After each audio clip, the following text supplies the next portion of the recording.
Alors, première étape de la semaine, c'est parti. On commence avec la composition. Tout dépendant du nombre de jours qu'on a dans la semaine, il va y avoir plus ou moins de jours de composition. Par exemple, les semaines de 5 jours.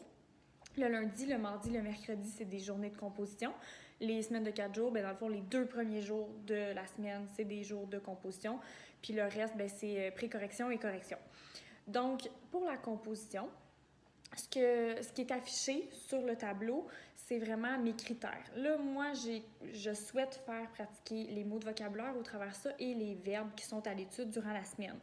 Donc, on part de nos mots de vocabulaire. Je m'attends à ce qu'ils intègrent un certain nombre de mots de vocabulaire dans leur écriture du jour, mais je leur ai dit de ne pas paniquer avec ça, de ne pas paranoïer avec ça, dans le sens que si ils en ont 3 au lieu de 4 mots de vocabulaire, c'est pas grave. Là. Regarde, l'important, c'est que les mots de vocabulaire sont placés sur le bureau quand ils font leur composition.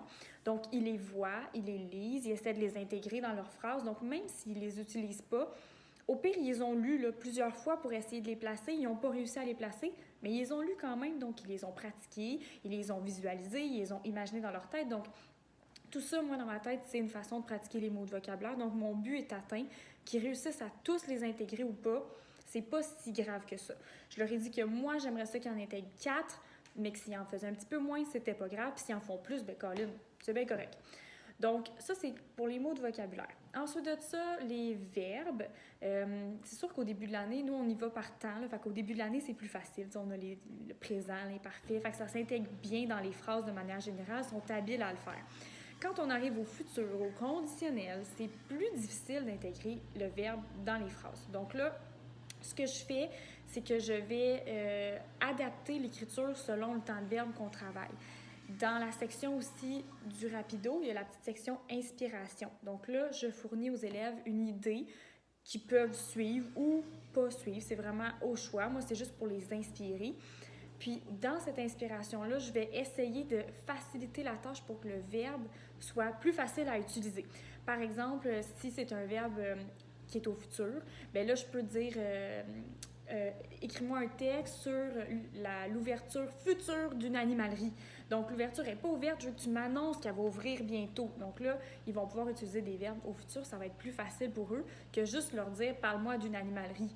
Donc, on les guide un petit peu de manière à ce que les verbes soient plus simples à utiliser. C'est sûr que quand c'est le conditionnel, bien, mes exigences vont être un petit peu moins élevées quand je vais faire ma correction, étant donné que c'est pas un temps qui est facile à utiliser. Donc là, je réduis un petit peu, je suis un petit peu moins indulgente là-dessus, un petit peu plus indulgente là-dessus, je veux dire. Puis, ça me permet au moins de voir qui est vraiment très, très habile. Puis, ceux qui ont plus de difficultés, bien, je comprends que c'est un peu plus normal. Ça permet de démarquer mes élèves plus forts, entre autres. Donc, ça, c'est pour les temps de verbe.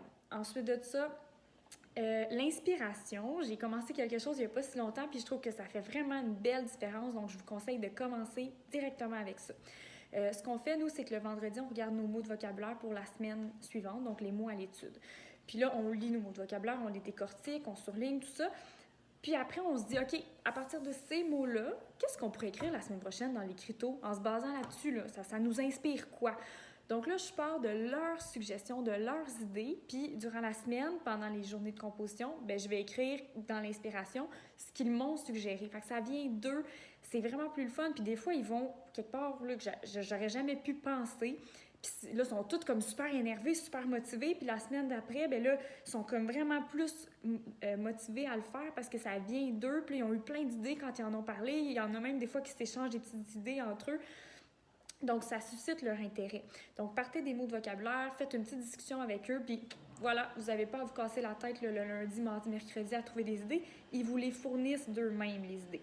Puis, des fois même, j'ai plus que 3 idées. Donc là, on les nomme quand même, les idées qu'ils ont.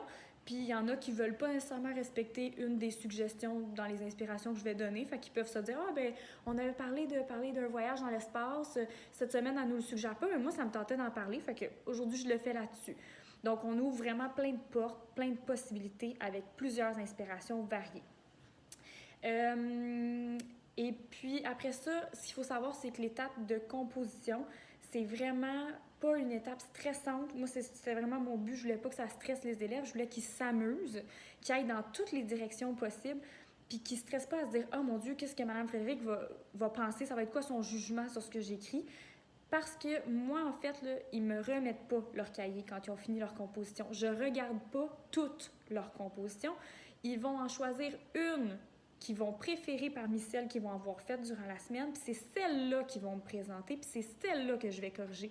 Donc, ils peuvent, mettons, se planter sur une, pas avoir trop d'idées, se trouver un peu ordinaire, un peu moins intéressant, puis me dire, ben regarde, celle-là, je la présenterai juste pas, puis en avoir une autre qui est vraiment, vraiment plus intéressante, plus intense, tout ça, puis décider que c'est celle-là qu'ils vont me présenter. Fait qu'ils ont vraiment comme une petite liberté dans ce qu'ils vont me donner à la fin de la semaine. Puis ça peut rassurer justement les élèves qui sont pas sur deux, qui ont comme un peu des hésitations, des petites inquiétudes. Il y a un petit lousse à quelque part où ils peuvent essayer de se faufiler.